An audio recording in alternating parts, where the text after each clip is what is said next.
Good morning everyone and welcome to the E-class again. So students, now we are heading toward the end of the unit and there are only few topics remain. So this is one of them, and which tells us about the shape of the atomic orbitals. So in the last session you have already seen that what are orbitals? Basically the shells has been divided into subshells and the subshells are further divided into the orbitals. Each subshell may have different numbers of orbitals, and these orbitals, they differ in their orientation and therefore they have different shapes. If we talk about the shells, basically shells के basis पर हम कह सकते हैं कि हर एक shell का हर एक सबशेल्स के जो ओरिएंटेशन है या जो उनकी शेप्स है वो डिफरेंट है. Eight the same time orbitals भी अलग अलग एक्सिस पे ओरिएंट होके वो भी डिफरेंट हो रहे हैं. So we are going to see that only. So first of all the first shape of the orbital that I am going to take is the s orbital. S, अब आपको given s तो subshell है. We are talking about the orbital that belong to s subshell. तो उन orbitals को भी हमने क्या बोल दिया है? S orbitals, right. तो एस की अगर हम बात करें तो it is non directional and spherically symmetrical, यानी कि ये कैसा है? स्फेरिकल है. अब अगर आप देखें तो आप कहोगे मैम इसको स्फेरिकल क्यों कहा गया है? तो देखो बेटा एक चीज़ आपने याद रखनी है, जो भी मैं आपको शेप बताऊंगी हमें आपको ऑलरेडी पता है. Now we don't believe in the concept of orbit, we are talking about the orbitals, that is the probability where we can find the maximum number of electrons. तो हमने जब इसको स्टडी किया तो हमने देखा कि एस ऑर्बिटल को जब हम स्टडी करते हैं तो इलेक्ट्रॉन्स को फाइंड करने की प्रोबेबिलिटी न्यूक्लियस के चारों तरफ ऐसे में होती है. तो हमने इसको क्या नाम दे दिया? हमने अब एक इमेजिनरी लाइन से इसको इनक्लोज कर दिया और ये मान लिया कि जो आपका एस, जो आपका ऑर्बिटल है वो किस शेप का है? स्फेरिकल शेप का, राइट. तो ये चीज़ याद रखना. ये ऐसा नहीं है कि आपको सर्कल ऐसे ड्रॉ हुआ दिखेगा, आपको तो सिर्फ प्रोबेबल एरिया आप देख सकते हैं कि इलेक्ट्रॉन का प्रोबेबल एरिया कहाँ हो सकता है, ये हो सकता है. हम आप इसको कैलकुलेट कर सकते हैं कि इस एरिया में ही सिर्फ इलेक्ट्रॉन प्रेजेंट हो सकते हैं. तो उस प्रोबेबल रीजन का शेप क्या है? सर्कुलर है, स्फेरिकल है, राइट. तो हमने क्या कहा? जो एस ऑर्बिटल्स है they are non directional. Why? Because they are circular in nature. Spherical है तो कोई डायरेक्शन ही नहीं है, and they are spherically symmetrical. हर तरीके से ये पर्टिकुलर स्फेरिकल है और इसलिए सिमेट्रिकल भी है, राइट. नाउ जो एस ऑर्बिटल है, जो S1s है, क्योंकि अब आपको पता होना चाहिए कि फर्स्ट सबशेल, अगर मैं फर्स्ट शेल की बात करूं for which n is equal to 1, तो उसमें कितने सबशेल होंगे? एक ही सबशेल होगा. कौन सा वाला सबशेल होगा? S सबशेल होगा. S सबशेल में कितने ऑर्बिटल है? एक ही ऑर्बिटल है. तो हमने कैसे दिखाया? मैंने बात करी अगर मैं 1s को ड्रॉ करूँ, यानी कि वो सबशेल जो n इज इक्वल टू 1 को बिलोंग करता है, तो उसकी शेप कैसी होगी? Spherical, only this way, right. अब अगर मैं 2s की बात करती हूँ तो 2s की शेप ऐसी है जिसमें कि आपको यहाँ पे क्लियर रीजन दिख रहा होगा जहाँ पे मैंने कोई भी डॉट नहीं ड्रॉ किए हैं. This region is known as the node and it is the region where the probability of finding the electrons is 0. यानी कि 1s में देयर इज नो नोड्स, कोई भी नोडल सरफेस नहीं है. लेकिन जैसे ही हम बात करते हैं n इज इक्वल टू 2 के s ऑर्बिटल की, तो हमने देखा कि वहाँ पर एक नोडल सरफेस होती है या एक ऐसा नोड होता है. और नोड का मतलब क्या है? ऐसा रीजन जहाँ पे probability of finding the electron is 0. तो उसके लिए किसी भी सबशेल में या किसी भी शेल में कितने नंबर होंगे नोड्स के, वो देता है फॉर्मूला n-1. यानी कि अगर मैं बात करती हूँ 1s की, अब ये ध्यान से देखो बच्चों, मैंने ये क्या लिखा है? 1s का मतलब क्या है? ये नंबर क्या प्रिडिक्ट करता है? Principal shell. ये 1 2 3 4 हमें बताते हैं शेल, यानी कि n की वैल्यू. तो ये कौन सा वाला शेल है? 1. s हमें क्या बताता है? Orbitals, sorry subshells. तो 1 में कितने सबशेल हैं? एक ही सबशेल है, दैट इज s.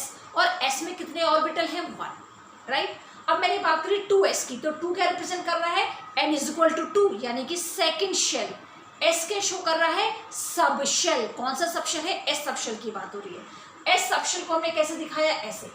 अब अगर मैं 3s वाला बनाऊंगी तो अगेन मुझे एक नोड छोड़नी पड़ेगी और अगेन फिर मुझे ये प्रोबेबल एरिया दिखाना पड़ेगा. यानी कि n-1 will give us the number of nodes in a particular atom. अगर n की वैल्यू 4 है तो उसमें कितने ऐसे रीजन होंगे where the probability of finding the electron will be 0, या फिर कितने नोडल प्लेन होंगे? आप इस फॉर्मूले से निकालो 4 - 1 दैट इज 3. यानी कि अगर हम बात करें 4s की तो इसमें कितने नोड्स होंगे, 3 नोड्स होंगे। तो ये भी कभी कभी क्वेश्चन पूछा जाता है। तो आप s ऑर्बिटल के नोड्स कैसे निकालेंगे, s ऑर्बिटल की बात हो रही है अभी, s ऑर्बिटल के नोड्स निकलते हैं बाय द फॉर्मूला n-1। तो ये याद रखना कि अगर मैं बात करूं 1s और 2s की शेप की, तो shape will remain same but 2s will be larger in size और bigger in size as compare to 1s। तो कभी कभी कंपैरिजन भी पूछ लेते हैं, what is the difference between 1s and 2s, तो आप क्या कहोगे, 1s is smaller in size as compared to 2s, वो तो obvious है।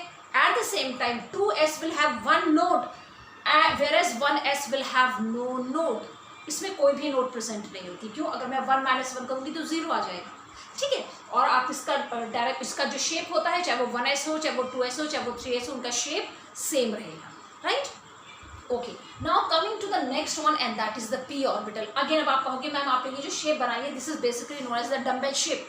अब ये डम्बेल शेप की हो गई। अगेन मैंने आपसे ऊपर क्या कहा था, ये बेसिकली हमने जब एटम को स्टडी किया होगा p ऑर्बिटल को, तो हमें ये कोई शेप ऐसे पर्टिकुलर बनी हुई नहीं दिखी होगी, बल्कि हमें ये पता चला होगा कुछ न्यूक्लियस के चारों तरफ this was the probable area where the probability of finding the electron was maximum, और वो एरिया इस फॉर्म में रहा होगा। तो अगर हम इसको एक फाइन लाइन इमेजरी लाइन से कनेक्ट कर दें इस एरिया को, तो ये कैसे बन गया, डम्बेल शेप।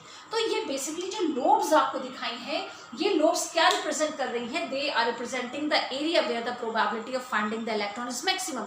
इधर कोई भी आपके पास इलेक्ट्रॉन को फाइंड करने का एरिया नहीं है, इसीलिए ये स्फेरिकल नहीं है, ठीक है। यहाँ पे तो स्फेरिकल हो गई थी क्योंकि चारों तरफ probability of finding the electron was there, लेकिन यहाँ पे ये सिर्फ यहाँ पे प्रेजेंट है, इसीलिए एक इमेजरी लाइन से अगर हम इसे कनेक्ट कर दें तो वो हमें डम्बेल शेप देता है। तो अगर हम बात करें p ऑर्बिटल की, नाउ अगेन इमेजिन, मैंने आपको p सबशेल्स में कितने ऑर्बिटल्स बताए थे, अगर आपको याद हो 3 ऑर्बिटल्स होते हैं। p सबशेल के 3 ऑर्बिटल्स होते हैं, ठीक है। तो p सबशेल याद है sp, p में 3 ऑर्बिटल्स है।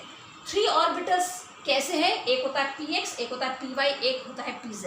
ये बेसिकली इसके ऊपर डिपेंड करते हैं कि ये कौन से एक्सिस में ओरिएंटेड है। अगर कोई भी लोब या डम्बेल शेप z एक्सिस में लाई करता है तो उसको हम कहते हैं 2pz। अगर कोई y में लाइक करेगा तो हम उसको कहेंगे py, और अगर कोई x एक्सिस में लाइक करता है तो हम उसको क्या कहते हैं, px। यहाँ पे मैंने 2 2 2 इससे लिया है क्योंकि मैं n = 2 को शो कर रही हूँ। n = 1 में कोई भी p सब शेल नहीं होता है, ये याद रखना, राइट। हमारा जो फर्स्ट शेल होता है उसमें एक ही ऑर्बिटल प्रेजेंट है and that is s orbital, s subshell. अगर हम बात करें n = 2 की, तो हमारे n = 2 में 2 सबशेल्स प्रेजेंट होते हैं, s एंड p, इसीलिए हम p की बात कर रहे हैं, ठीक है। 2s की बात हम यहाँ पे कर चुके हैं, हम यहाँ पे p की बात कर रहे हैं। तो they are basically dumbbell shape and the probability of finding the electron is same in both the lobes. Again shape, अगर मैं इस 2pz को कंपेयर करूँ 3pz से, तो दोनों का शेप सेम होगा, but 2pz will be smaller in size as compare to 3pz। सिर्फ साइज में डिफरेंस होगा, otherwise they will have the same shape. अगर हम बात करें कि नोडल सरफेस एरिया, जिस तरीके से मैंने यहाँ पे आपको नोडल सरफेस एरिया दिखाया था, बिल्कुल यहाँ पर भी अगर हम देखें तो हमको लोब्स में इन डम्बेल शेप में भी वो एरियाज दिखते हैं जहाँ पर probability of finding the electron is 0, और उसको हम निकाल सकते हैं बाय द फॉर्मूला n-2। तो जो भी p ऑर्बिटल के नोड्स होते हैं, नोड्स क्या है, the area where the probability of finding the electron is 0, इनको हमने नाम दिया है रेडियल नोड्स, राइट। तो अगर हमें p ऑर्बिटल के नोड्स निकालने हैं तो उसका फॉर्मूला होता है n-2। इसके लिए s ऑर्बिटल के नोड्स निकालने का फॉर्मूला क्या है, n-1। p ऑर्बिटल्स के नोड निकालने का फॉर्मूला क्या है, n-2। तो अब रख के देखो, 1 रखने की जरूरत नहीं है क्योंकि याद रखना n = 1, यानी कि प्रिंसिपल शेल नंबर 1 में कोई भी s सबशेल के अलावा दूसरा सबशेल नहीं होता है। n = 2 से सबशेल स्टार्ट होगा, कौन सा वाला, p वाला। तो हम हमेशा n = 2 वैल्यू रखते हैं।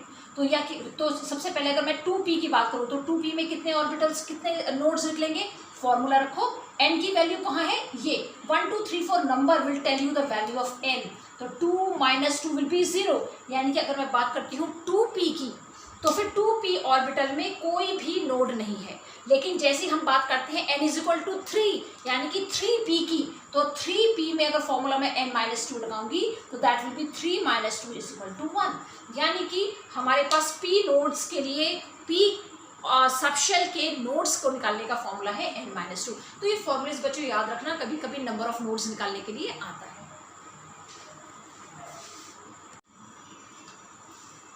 Now let's talk about the next orbitals and that is the d orbitals. d orbitals का मतलब the orbitals that belong to d subshell, right? तो d subshell में कितनी orbitals हम लोगों ने पढ़ी थी? That were 5, right? हम shells कैसे निकालते हैं? By the value of n। हम subshells कैसे निकालते हैं? By the value of l। और हम orbitals कैसे निकालते हैं? By the value of m that is magnetic quantum number. ठीक है, m को बेसिकली हम रिप्रेजेंट करते हैं बाय ml। ठीक है, तो हम बेसिकली अगर बात करें d ऑर्बिटल्स की तो हमारे पास फिर कितने ऑर्बिटल्स आ गए? 5 orbitals. Now we are going to see how they are oriented. तो अगर हम बात करें 5 ऑर्बिटल्स की, they have got the same shape and they have got the same energies but they differ in their orientation. इन्होंने अपने आप को स्पेस में किस तरीके से ओरिएंट किया है इन डिफरेंट 5 ऑर्बिटल्स ने, इसके बेसिस पर ये डिफरेंट है। अदरवाइज इनकी एनर्जी एंड इनका shape will remain same if they belong to the same principal shell, right? Okay, now एक और चीज़ आपने ध्यान रखनी है कि जो हमारे पास 5 ऑर्बिटल्स हैं उनको हमने डिफरेंट नेम्स असाइन किए हैं and they are 3dxy। Why I am taking 3 now? Because n is equal to 1 will not have any d subshell. N is equal to p will also not have any d subshell. A d subshell will always start from n is equal to 3. इसीलिए मैंने 3 को लिखा है। Otherwise you can take the example of any, right? तो हमारे पास 5 orbitals हैं, उनके different names हैं। For example we have got dxy, dyz, dzx, then dx square minus y square and D Z square. तो ये 5 डिफरेंट ऑर्बिटल्स हैं जिनकी energy same है, shape is also same but they have the different orientation. तो we are going to see how they are oriented in space. ठीक है, okay, now they are basically double dumbbell shape. अभी हमने जो P पढ़ा था that was dumbbell shape but it is double dumbbell shape having how many lobes? 4 lobes in total. और हमारे पास P में कितनी लोब्स थी? 2 लोब्स। और डम्बेल स्ट्रक्चर था। डी में क्या हुआ? डबल डम्बेल शेप आ गया, तो लोब्स कितनी हो गई? 4। Now again the probability of finding the electron will be same in all the lobes. ठीक है, okay, now let's talk about the orientation on which they have been given the names. So if we talk about these orbitals, that is x, y, y, z and zx, so they have got the same type of orientation. For example, if I am talking about dxy, तो dxy में total number of lobes कितनी होंगी? 4 lobes होंगी। And ये lobes कहाँ पे lie करेंगी? They will lie in X Y plane between X and Y axis. ये एक्स और वाई एक्सिस में लाई करेंगी लेकिन उनके बीच में लाई करेंगी। ऑन द जो हमने ड्रॉ किया है लाइन जो है बिल्कुल उसके ऊपर नहीं होंगी। They will lie between X and Y axis, तो उसका नाम क्या हो गया? D X Y. अगर हम बात करें डी वाई और जेड की, इट मीन्स इसके जो 4 लोब्स हैं they will lie between Y and Z axis. If we talk about D Z X, इसका मतलब क्या है? The 4 lobes will lie between Z and X axis, they will lie in between, right? तो ये तीनों का basically थोड़ा थोड़ा ओरिएंटेशन सेम ही है, सिर्फ एक्सिस बदल जाती है, राइट? तो ये आपको I hope that's clear. Now let's talk about the fourth one that is 3d X square minus Y square. Now यहाँ पे समझने वाली बात यह है कि जो X square minus Y square है ये भी बिल्कुल वैसा ही है जैसे कि डी एक्स वाई था, यानी कि the lobes were between X and Y axis but it has been rotated at an angle of 45 degree along the z-axis so that now the lobes they lie exactly on x and y axis। मैंने क्या कहा? D X square minus Y square भी पहले बिल्कुल वैसे ही थी जैसे D X Y थी, यानी कि इनकी लोब्स जो थी वो एक्स और वाई एक्सिस के बीच में ही थी। लेकिन ये जो लोब्स हैं वो जेड एक्सिस जो आप देख रहे हैं परपेंडिकुलर, ये इसके 45 डिग्री इसी के जेड एक्सिस पर क्या हो गई? रोटेट हो गई। जब ये रोटेट हुई तो instead of lying in between X and Y axis ये एग्जैक्टली एक्स और वाई एक्सिस के ऊपर आ गई है। तो this is known as D X square minus Y square. So अगर क्वेश्चन आता है तो you have to write it is however similar to D X Y, only the difference is that it has been rotated through an angle of 45 degree along the z axis so that it exactly lies on x and y axis। और पहले कैसी है ये? they are in between x and y axis, right? Now the last one is 3z². ये थोड़ी सी different है. यहाँ पे the number of lobes has been reduced to 2 lobes. और इन सब बाकी की 5 में से 4 जो आपके ऑर्बिटल्स है, इन सब में 4 लोब्स प्रेजेंट है. डबल डम्बल शेप स्ट्रक्चर है. Only in the orbital that is dz² we have got only 2 lobes and we have got a circular ring also which shows the maximum probability where the electrons can be found. ये ring high electron density को show करता है, right. तो इसमें भी 2 lobes हैं. और कौन से कहाँ पे हैं? Along the z axis. तो आप देख सकते हैं मैंने z एक्सिस पे ये 2 लोब्स बनाए हैं with a ring in xy plane. और जो मैंने रिंग बनाया है वो xy प्लेन में बनाया है. तो this is how the 5 orbitals of d subshells have been named on the basis of their orientation. However, if we compare the d orbitals of different principal shell, अगर मैंने 3d orbitals को 4d orbital से compare करूँ तो क्या difference होगा बच्चों? पहला difference होगा इनकी energies में, क्योंकि जैसे जैसे principal shell बढ़ेंगे वैसे वैसे एनर्जी बढ़ती है. तो इसकी एनर्जी d सबशेल की एनर्जी 4d वाले की एनर्जी 3d वाले से ज़्यादा होगी, ये तो सही है. बट उन दोनों की शेप सेम होगी लेकिन साइज 4d वाले का बड़ा होगा. तो दोनों में सिर्फ अभी यही डिफरेंस है. Now we will be talking about the different nodes that are found in the d orbitals.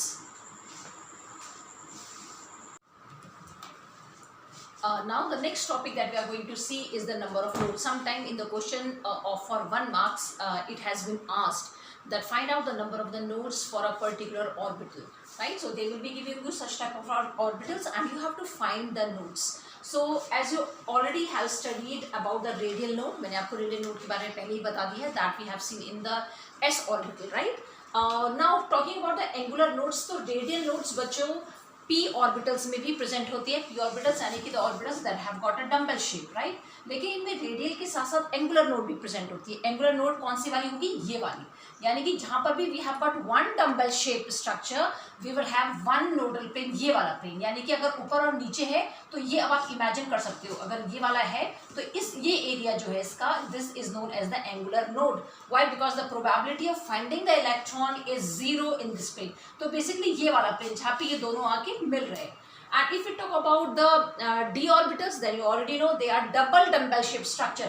तो यहाँ पे अगर एक डम्बल शेप के लिए एक एंगुलर नोड है तो डबल के लिए कितनी हो जाएगी? 2, right. So this is what is known as the angular node.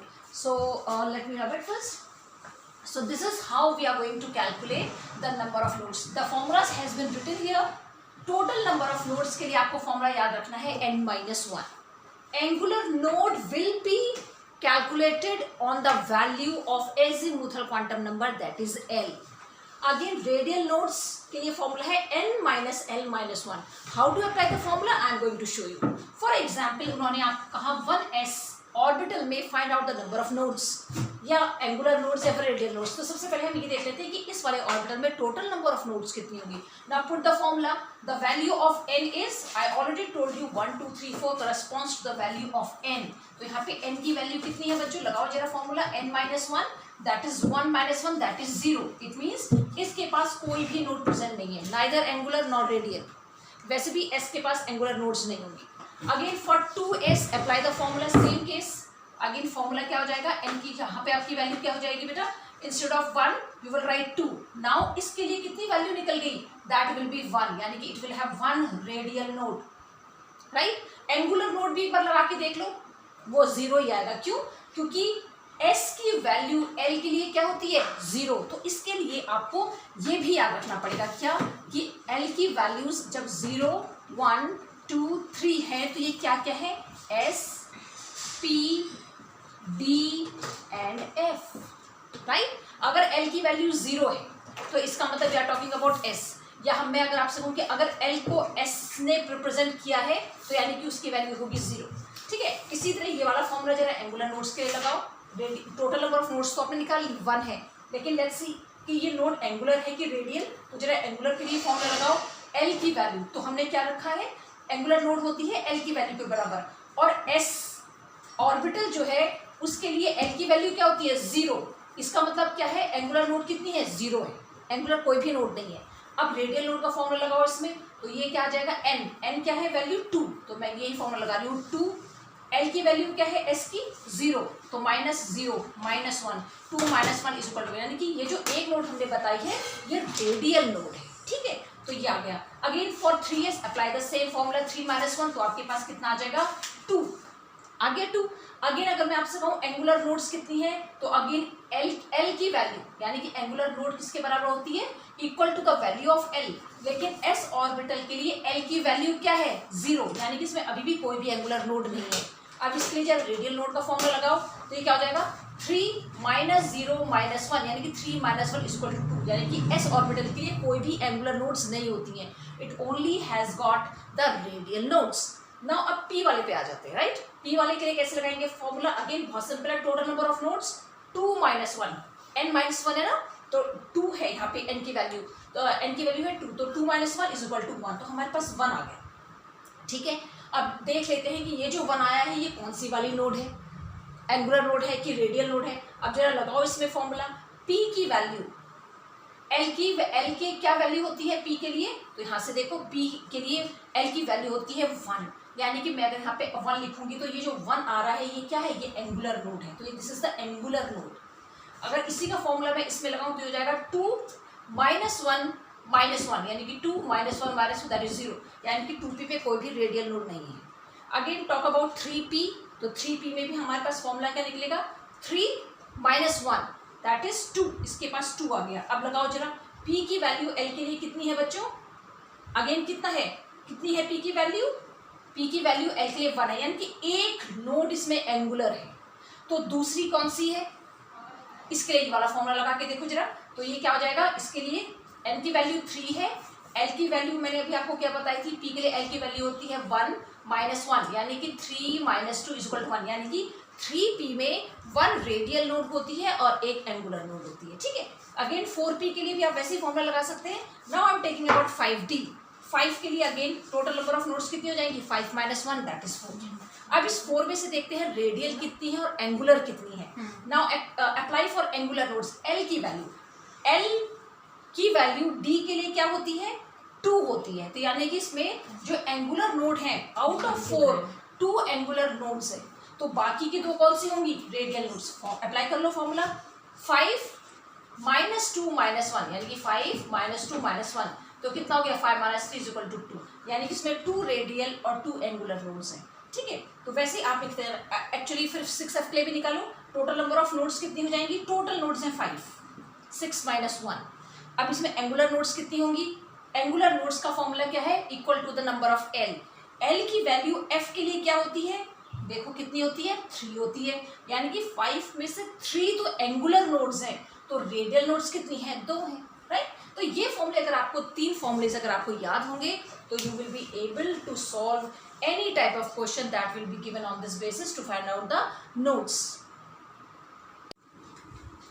Now let's talk about the degenerate orbitals. Basically इसके ऊपर बच्चों 1 मार्क के क्वेश्चंस काफ़ी बार पूछे गए हैं. So what are degenerate orbitals? In order to start with this topic, first of all let me remind you about the energies of the different orbitals. मैंने शायद आपको पहले भी बताया है बच्चों कि किसी भी ऑर्बिटल्स की एनर्जी हम किसके बेसिस पे दे सकते हैं, n के बेसिस पर, l के बेसिस पर, एंड l माने एजिमुथल क्वांटम के बेसिस पर, और किसके बेसिस पर दे सकते हैं हम ऑर्बिटल्स के बेसिस पे नहीं देंगे, n और l के बेसिस पर हम डिफ्रेंशिएट कर सकते हैं एनर्जीज में। कैसे, फॉर एग्जाम्पल मैंने आपसे पहले ही पूछा था, मैंने कल आज आपको गूगल मीट में भी पूछा था कि n की वैल्यू अगर 1 है और एक ही में n की वैल्यू 2 है तो which is at higher energy, तो आपने कहा ma'am n is equal to 2।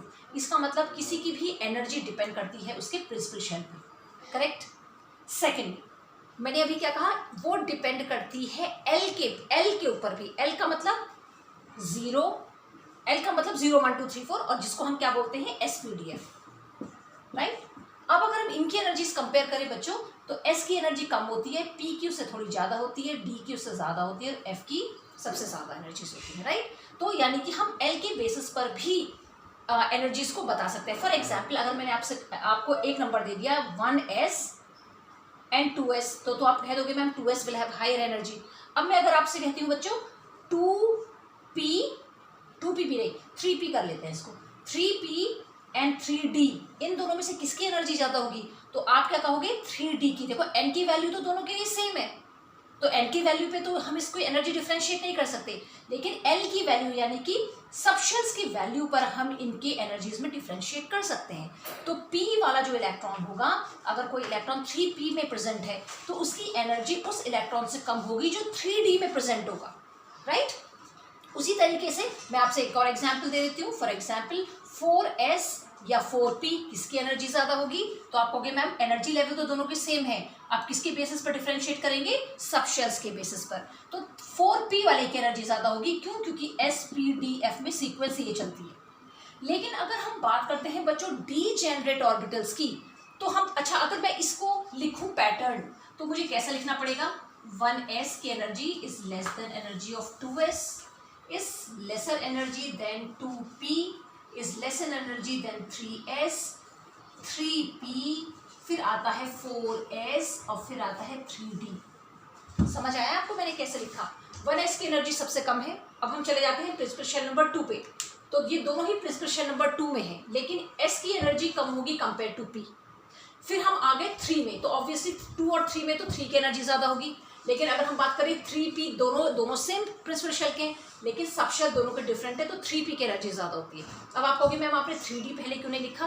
क्योंकि 4s की एनर्जी 3d एनर्जी के कंपैरिजन में कम होती है, ये मैं आपको आगे बताऊंगी, ठीक है। तो ये पैटर्न है किसी भी एटम के लिए जिसके पास एक से ज्यादा इलेक्ट्रॉन्स प्रेजेंट होते हैं। लेकिन अगर हम बात करते हैं हाइड्रोजन की बच्चों, तो हाइड्रोजन में ये सीक्वेंस देखने को नहीं मिलती, वहां पर थोड़ा सा डिफरेंस है। और कैसा डिफरेंस है वो मैं अभी आपको बताने वाली हूं। That is we apply is equal to अगर यहाँ पे आएगा 3d। अब आप कहोगे मैम ऐसा क्यों? These are known as the degenerate orbitals, जहां पर कि एक प्रिंसिपल शेल, दोनों में 2-2 है, सिर्फ एनर्जी डिपेंड करती है मेन प्रिंसिपल शेल में। अगर दोनों के प्रिंसिपल शेल सेम है तो हम सब शेल के बेसिस पर उनकी एनर्जी को डिफरेंशिएट नहीं करते। 2p की एनर्जी 3s से कम होगी, लेकिन अगर मैं 3s और 3p की एनर्जी की बात करूं तो दोनों की एनर्जी सेम होगी, क्योंकि दोनों के प्रिंसिपल शेल सेम है। तो यानी कि हमारे पास डीजेनरेट ऑर्बिटल्स वो ऑर्बिटल्स हैं जहां पर एनर्जी में डिफरेंस सिर्फ किसकी वैल्यू के बेसिस पे आता है? n की वैल्यू पे, और l की वैल्यू पर कोई भी एनर्जी में डिफरेंस नहीं आता। अगर हम बात करें sp की, तो उनकी एनर्जी सेम होगी एक ही शेल में। sp-d, इन तीनों की एनर्जी सेम होगी क्योंकि ये तीनों ही सेम प्रिंसिपल शेल को बिलोंग करते हैं।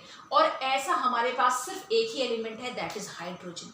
Hydrogen basically shows the degenerate orbitals where the energy of the electron is only differentiated on the basis of shell. सिर्फ जब वो शेल को चेंज करेगा तभी एनर्जी में चेंज आएगा, otherwise on the basis of सब शेल्स हम एनर्जी को डिवाइड नहीं कर सकते। sp-df में अगर वो जाएगा तो उसकी एनर्जी सेम होगी। क्वेश्चन है वाई। अभी से पहले जो मैंने पैटर्न बताया था बच्चों, वो होता क्यों है? क्योंकि मैंने आपसे क्या कहा, मल्टी इलेक्ट्रॉन सिस्टम्स में पहले वाला पैटर्न देखा जाएगा जहां पर s की वैल्यू कम है, p की ज्यादा है, d की कम और f। क्यों? अब इमेजिन करो हमारे पास एटम है, एटम में न्यूक्लियस प्रेजेंट है, इलेक्ट्रॉन्स है मोर देन वन। अब किस तरीके के फोर्सेस लगेंगे इस वाले एटम में? एक फोर्स लगेगा attractive force between the electron and the nucleus, and at the same time एक और फोर्स लगेगा, that is a repulsion force between the electrons. So जब इलेक्ट्रॉन्स s में भी प्रेजेंट है, p में भी प्रेजेंट है, d में भी प्रेजेंट है, f में भी प्रेजेंट है, या सिर्फ s और p में प्रेजेंट, तो इन इलेक्ट्रॉन्स के बीच में रिपल्शंस होते हैं, जिसके कारण इन सबशेल्स की एनर्जीज भी डिफरेंट हो जाती हैं। लेकिन अगर हम बात करें हाइड्रोजन की, तो हाइड्रोजन के पास कितने इलेक्ट्रॉन है? ओनली वन, एक इलेक्ट्रॉन प्रेजेंट है। अब वो चाहे s में रहे, चाहे p में रहे, चाहे d में रहे, कोई फर्क ही नहीं पड़ता, क्योंकि दूसरा इलेक्ट्रॉन रिपल्सिव फोर्स क्रिएट करने के लिए है ही नहीं। तो इसीलिए उसके सब शेल्स की एनर्जी में कोई भी डिफरेंस नहीं आता, because there is only one type of force interacting in hydrogen atom, and that is the attractive force between the electron and the nucleus. There is no repulsion force existing between the two electrons because there are no two electrons, there is only one electron in the hydrogen atom. तो इसीलिए इसके degenerate orbitals होते हैं, ठीक है। तो अगर question आता है, तो अगर ऐसा आया सीक्वेंस, तो आप कहेंगे this is the degenerate orbital, right. Now अब आप सोच रहे होंगे बच्चों कि मैम ने ये एरो वाला बनाया क्या है। Now this is known as the aufbau principle. हमने अभी तक पढ़ा कि इलेक्ट्रॉन्स एटम्स में फिल होते हैं। कैसे फिल होते हैं, बहुत बड़ा क्वेश्चन है। मैम अब आपने S भी बता दिया, P भी बता दिया, D भी बता दिया, F भी बता दिया, N इक्वल टू 1 2 3 4 भी बता दिए। ये तो बताइए अगर एनर्जी में इलेक्ट्रॉन्स इन शेल्स में इलेक्ट्रॉन्स फिल होंगे तो हम सबसे पहले इलेक्ट्रॉन्स कौन से वाले ऑर्बिटल में डालेंगे? कोई बच्चा कहेगा मैम मैं तो S में डालूंगा, कोई कहेगा नहीं भाई मैं तो P में डालूंगा। तो भाई इसके लिए भी एक रूल है, electrons are filled in the increasing order of their energies and that is known as the Aufbau's principle. Aufbau's ने ये रूल कहा कि हमेशा इलेक्ट्रॉन्स जब किसी एटम में फिल होते हैं तो वो सबसे पहले उन ऑर्बिटल्स में फिल होते हैं जिनकी एनर्जी मिनिमम होती है और फिर धीरे धीरे क्या होता है इंक्रीजिंग ऑर्डर में बढ़ते हैं, जिसकी थोड़ी ज़्यादा होगी फिर उसमें फिल होगा, फिर और ज़्यादा होगी उसमें फिल होगा। तो इसके लिए एक बहुत ईजी सा डायग्राम है, अगर ये डायग्राम आपको याद हो गया तो आप किसी भी एटम की इलेक्ट्रॉनिक कॉन्फ़िगरेशन को इजीली बता सकते हैं। तो अगर मैं इसमें देखूं तो सबसे पहले इलेक्ट्रॉन एंटर होता है 1s में, 1s के बाद देखो ये एरो सेकंड एरो ये है, फिर होता है 2s में एंटर, फिर किस में होगा 2p में, फिर जाएगा 3s में एंटर होगा इलेक्ट्रॉन, फिर नेक्स्ट अगर रिमेनिंग इलेक्ट्रॉन है तो फिर 3p में जाएगा, फिर 3p के बाद मैंने इससे पहले बनाया था ना 4s में इलेक्ट्रॉन फिल होगा, उसके बाद 3d में फिल होता है क्योंकि 3d की एनर्जी ज़्यादा होती है। कैसे होती है वो भी मैं आपको शो करके दिखाऊंगी। फिर 3d के बाद 4p फिल होगा, फिर 5s फिल होगा, फिर 4f, फिर इसके बाद ये 4d होगा, फिर 5p होगा, फिर 6s होगा, फिर 4f होगा, 5d होगा, 6p होगा, 7s, then 5f, 6d, 7p। तो इस तरीके से इलेक्ट्रॉन्स फिल होते हैं क्योंकि इन सब की एनर्जीज का सीक्वेंस क्या है, in the increasing order of their energies. और इनकी एनर्जी को हमने कैसे कैलकुलेट किया कि किसकी एनर्जी किससे ज़्यादा है, इसके लिए एक रूल है that is known as the Bohr Bury rule. तो उस रूल के थ्रू मैं आपको बताऊंगी कि कैसे मैंने कहा कि 3d की एनर्जी 4s की एनर्जी से ज़्यादा होती है। ठीक है, तो वो हमारा नेक्स्ट स्टेप है।